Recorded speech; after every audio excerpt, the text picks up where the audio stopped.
This is Oklahoma Inside Out, a weekly broadcast of Cimarron Alliance that focuses on the issues, culture, and people important to LGBT Oklahomans. And now, here's your host for Oklahoma Inside Out, Scott J. Hamilton. Hi, and welcome to Oklahoma Inside Out. Things sound a little bit different on the show today, and that's because we are broadcasting for the first time from the new Cimarron Alliance Equality Center. Our studio is not quite complete. We're still soliciting contributions to finish that off, but we're making do as best we can today. And I'm awfully glad that you're here, and I think you'll be happy that you are as well. Our guest today is someone who is presenting a unique piece of theater here in Oklahoma City. We've talked a lot about theater over the last year, because there's been a lot to talk about, and this show is absolutely no exception. It's something that I think that you're going to find interesting and fun, and it's just so appropriate for Oklahoma City. We'll be back to talk with our guest about this and about what he's up to and a whole lot more. I'm glad you're here. We'll be back after this word from our sponsor.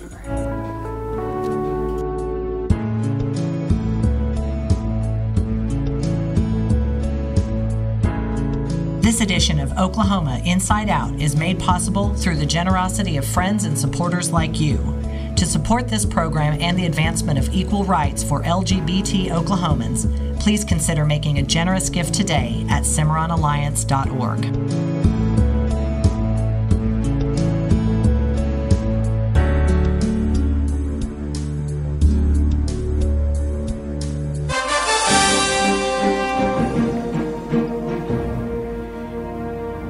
I said a moment ago that we're talking about theater today, and we are. It's my pleasure to welcome to Oklahoma Inside Out, director of a really fun show that's coming up here in Oklahoma City, Kenneth Benton. Ken, welcome to Oklahoma Inside Out. Thank you, Scott. I'm happy to be here.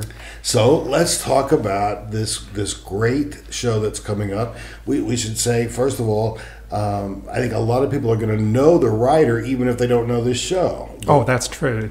This is a play written by Del Shores, and Del Shores is famous, or you might say infamous, for Sordid Lives, as well as several other shows. The specific play we're working on right now is Southern Baptist Sissies, and it's a real fun script. It's also got some heart to it, so it's one of those comedies that has a message inside it as well. You know, it's for me anyway, watching Sordid Lives, the original, and then the series, you say, wow, I know all of those people. They're either my family or they're my neighbors, but all of the characters are so real. And I think living here in Oklahoma, we can relate to a lot of Del Shore's characters. Oh, I believe so too. I think that a lot of times in theater, what you need to have is people that you can relate to, because if you don't relate to them, you don't care about them, and so therefore their story doesn't have significance for you. In this particular play, there's really almost four protagonists because there's four boys that are growing up in the Baptist church. There's one primary character who's sort of the leading character in the entire show, but all of them are on a journey trying to cope with their identity, their sexuality, and the conflict that has with the religion which they've experienced since the day they were born, and which has nurtured them and has caused them to get to a point where it's really challenging to feel like everything is still good because of the mixed messages they're getting and how those conflict with how they're feeling on the inside. Gosh, that I think is something that so many of us can relate to. There's a disproportionately large number of clergy who are lesbian, gay, bisexual, or transgender. Many of us grew up in church, and some of us leave the church because of those conflicting messages. Others of us try to stay and resolve that. But frankly, it can be a lifetime process, just undoing some of the things that have been done in our heads. Oh, sure, and that's true whether you're raised as a Baptist person or as Mormon or Catholic or whatever the denominational setting is that you were raised in. You know, basically when children are really young and they're growing up, they have no power or control over the religious teachings of their exact household, in their specific domestic situation. And it's not really until you get to at least to be a teenager, if not out of high school and to become a young adult, that people even think that you ought to have an opinion about those things, because the assumption is you're just going to learn that which you were taught by your family. And sometimes there's a real struggle there. There's a lot of conflict. Let's talk a little bit about the cast. Who's in this show? We have some great folks in this show. We have Scotty Taylor and Caleb Brusa. We have Jason McKelvey, and we have Doug Rankin. Those are the four boys that make up the Sissies. We have Paul James playing the preacher. We have these two wonderful folks, Robert Mattson and also Lily Bassett, who are, in a way, the comedic relief within the show, the way it's structured, because they're the folks that are well past middle-aged, who are barflies, who are always in the gay bar, and who are a little bit judgmental about everybody who walks in. And that's where part of the humor is for the show. We also have one specific person, Courtney Hawn, who is the mother, and she plays the mother for three of the boys. In this particular show, one of the boys is growing up because his father is raising him because his mother's deceased. But this one particular actress plays all three moms at different points within the show. And then we also have Sean Eckert, who is a go-go boy, who's the stripper. And you can't really have a show at the Boom without a stripper. And so it's working out really well. No drag queens? Well, actually, Dougie plays the drag queen, the little boy who grows up to be a drag queen. And he's got 3 numbers within the course of the show. Wow, this sounds like a really full show. Would you characterize it that way? Yeah, it's got a lot to it. It's not a short show. I think the first act is about 1 hour and 5 minutes, and the second act is about 1 hour. There's a lot of message to it. There's a huge amount of comedy in it. It's one of those heartbreaking comedies, but mainly it's just really, really funny, and it's sort of taking the opportunity to understand when you're young and you're wanting to find something that will embrace you, if the religious environment that you're raised in isn't embracing you back, then you sort of have to search and hunt for somewhere to find some identity to clarify who you really are. So it's one of those journey shows where at some points in the show, the 4 boys are playing characters who are 8 years old. At some point, they're playing more about a 12 or 13-year-old. And later on, they become early 20s. So you sort of see literally the fact that they're growing up and going through the process of what is puberty. And, that can be challenging for anybody. Oh, you're not kidding. I think that was a gift of God that we only have to go through that one time. True. Well, I want to spend some time looking at the impact that a show like this has on the audience, but also want to find out a little more about your experience in theater here in Oklahoma and other places. And we'll do that when we come back after this break. Our guest today is Ken Benton. Hi, I'm David Macy, a board member of the Cimarron Alliance, and I'm asking for your help. We work every single day to make life better for gay Oklahomans, now and for generations to come, but we can't do it without you. Please consider making a gift of just $20 a month to the Cimarron Alliance and be a part of our march toward equality. Visit www.cimarronalliance.org today and make your pledge. It's a gift you can feel good about giving. It's a brand new year, and the Oklahoma Observer has a brand new look. We asked our readers what they wanted, and we've given it to them. Now, the Oklahoma Observer arrives in your mailbox in a convenient magazine format. That means more room for more stories that are important to you. What's more, our online version at www.okobserver.net is updated throughout the day, so you have instant access to the news, analysis, and in-depth reporting that you just can't find anywhere else.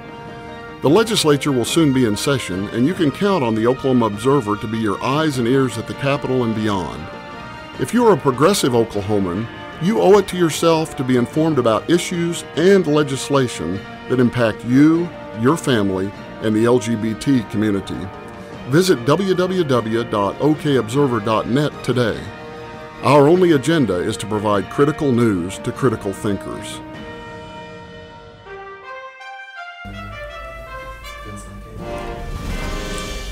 Welcome back to Oklahoma Inside Out. I'm Scott J. Hamilton, and we're visiting today with Kenneth Benton. Ken is a director and has just done an amazing amount of theater. Ken, looking over some of the shows that you've done, you have really done the gamut from heavy-duty drama to really light comedy. And when we're talking about this particular show, how did you come about to do this one? What was it about it that you said, this is a show I really want to mount? Well, I've always thought that everything Del Shores has ever written is really just, in general, it's all a hoot. It really is just a whole lot of fun. But this is a show that is really more autobiographical for Del than anything else he's ever written, and it has some moments that are a little bit more serious in it compared to what you typically see in one of his comedies. This is a show which Robert Mattson wanted to produce through Robert J.M. Productions, but he also wanted to be in it. And so he and I sat down and had several discussions, and he said that basically he wanted to be in it, but he also wanted to produce it. And normally when he does a show, he directs it, and he just didn't think that doing all three of those things all at the same time was going to be the best choice. Mm-hmm. So he asked me if I could be the director for it, and I said certainly, because I don't really have a desire to be on stage to perform per se. And from that, we just started working forward on trying to figure out who would be a good fit. I was telling a friend of mine just the other day, it's really interesting to me that between Scotty and Caleb and Doug and Jason, they all look like a nice little set, and they're almost exactly identical in height. When you put the four of them together, it looks like they were a little set of books on a bookcase. And they have interesting qualities amongst themselves as performers to be able to find, through different types of humor and different versions of ways to approach the material, the things that really are serious and the things that really are raunchy, the things that really are poignant and the things that are really just laugh out funny. It's just really been a nice blending. And then also with Lily Bassett, who's in the show, she and I have done several things over the last 5 or 10 years together, and she's always a delight to work with. Some of the people in the show I've never worked with before, and Robert has with other productions he's done. So that's been fun too. Oh, I love the way that the theater community in Oklahoma City has really come into its own. When you consider 20 years ago that there was theater here, but nothing like what we have today. The opportunities just about every week you could find another show to see, and I'm grateful that there is a whole new generation of people being exposed to theater. And one of the unique things about doing a show like this at the Boom is you have an opportunity to find an audience there that you may not find in a traditional theater setting. Let me ask you about working in a room like the Boom compared to a traditional theater. How has that been for you as a director? Have you enjoyed the difference? It's been a lot of fun. It's a different size space. It's a different configuration in terms of proportion. I think, though, for us with this show, because the true heart of this play is the relationships and how those relationships change over time, because these four boys are friends for their entire lives, all the way through all their struggles. I think that bringing that out to the audience at the Boom is going to be very successful. I'm hoping it's going to be very successful for us, with a lot of empathy and a lot of interaction and a lot of ability for the audience members to relate. I think the audience that you see at the Boom is a sort of a specialized audience. And as I said earlier, with the 3 drag queen numbers interspersed within the course of the show, I think they're going to be real happy with what we present them. It's a really good story, though, about people. Part of what this show really expands upon a lot is the relationship between a young gay boy or teenager and his parents, and the conflict between that same young gay boy or teenager and his church, and what he's told about what he believes to be true and what he feels in his heart to be true. And then, of course, there's lots of arguments with regards to the scripture, because there's a lot of scripture to argue about, I guess. But I think within the space of the Boom, it really provides us a great opportunity, because there's really, in that spot, there's really nothing you can't do. I mean, there is a little bit of nudity in the show. Some people will say too much. Some people will want for more. But there's a little bit of skin. You don't typically see this much exposure of naked bodies in most theater spaces. Mm-hmm. But it's inherent to the show, and to me it's really not gratuitous. It's a piece of it. It's hard to have a scene about masturbation if both people are fully closed. That's true. That's just hard to do. So you have to take something off. One thing we've not said, when is the show running? It opens in April on Friday. It's the Friday, April 12 and 13. And then the next 2 weekends, April 19, 20, and then April 26, 27. All shows are at 8 o'clock at the Boom, and they can come early for that if they want to have dinner there as well. And how do we get tickets? You go to tarsplace.com, the website that Robert has for his production company. And that's TARS Place, all one word, .com. TARS Place, PLACE. And I'm sorry, I didn't ask, what are ticket prices? $15. So it's just $15, and if you want dinner, obviously you can go before the show and have dinner. Right, and of course the bar is open throughout, so you can spend as much as you choose to. Well, I want to visit a little bit more about specifically your role in directing this, and we'll do that when we come back after this short break. Hi, I'm Lorette Taylor, past chair of Cimarron Alliance. I joined the board because I believe in the vision and the work of this organization. We're working every day listening to the concerns of our community and helping to address those very concerns. I hope you will consider supporting Cimarron with a gift. Even $10 a month will help. Working together, we really can achieve equality for all gay Oklahomans. Please visit www.cimarronalliance.org and make your gift today. It's a brand new year, and the Oklahoma Observer has a brand new look. We asked our readers what they wanted, and we've given it to them. Now, the Oklahoma Observer arrives in your mailbox in a convenient magazine format. That means more room for more stories that are important to you. What's more, our online version at www.okobserver.net is updated throughout the day, so you have instant access to the news, analysis, and in-depth reporting that you just can't find anywhere else. The legislature will soon be in session, and you can count on the Oklahoma Observer to be your eyes and ears at the Capitol and beyond. If you're a progressive Oklahoman, you owe it to yourself to be informed about issues and legislation that impact you, your family, and the LGBT community. Visit www.okobserver.net today.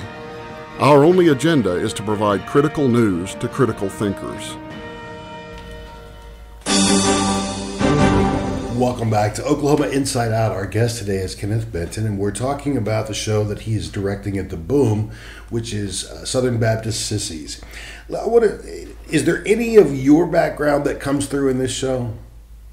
Yes, I would say so. In fact, part of what we've done in some of our very early rehearsals is sit around and have little group therapy sessions to talk from all of our perspectives as to how were you raised, what was that like.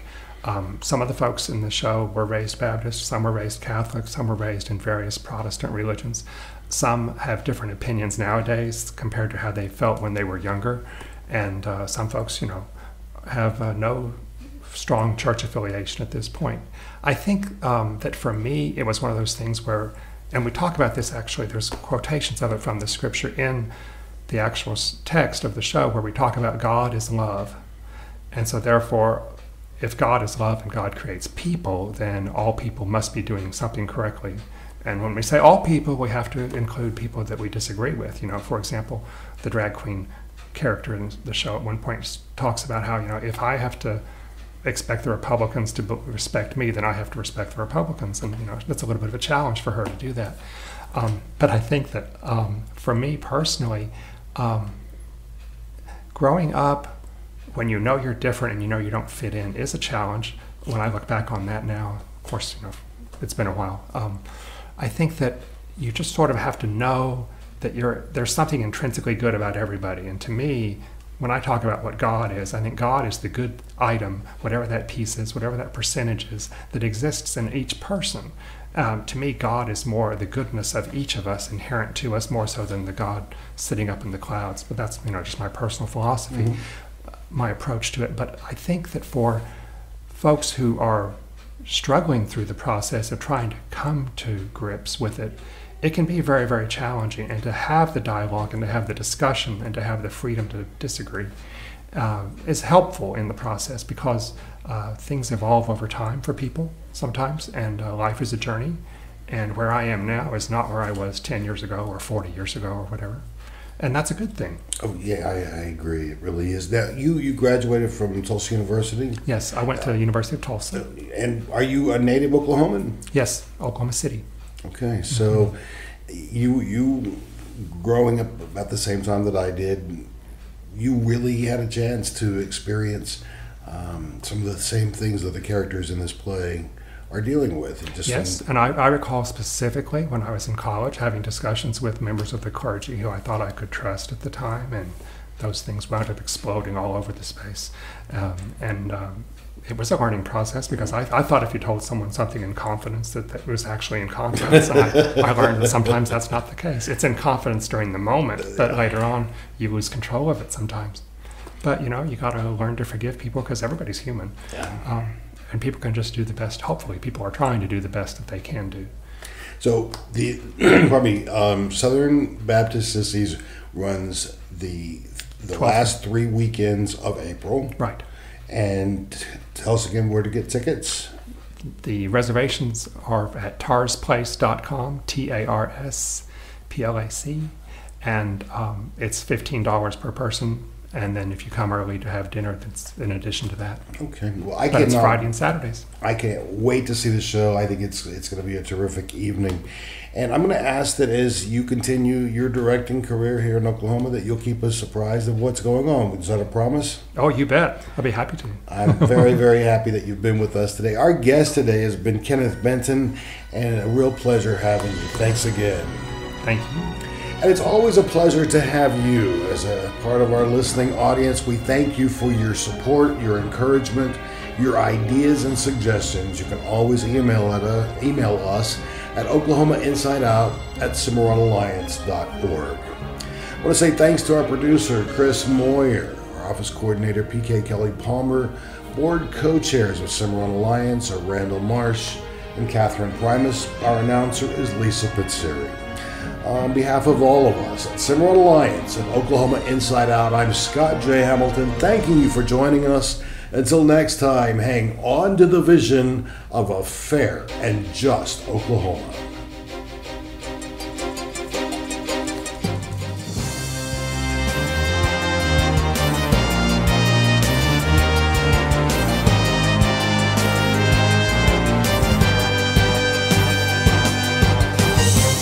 Oklahoma Inside Out is a production of Cimarron Alliance, Central Oklahoma's preeminent LGBT advocacy and education organization. If you have a topic you would like to hear discussed or a person who you would like to hear interviewed, please call 405-495-9300 or email oklahomainsideout@cimarronalliance.org. Please feel free to share the link to this broadcast with your friends.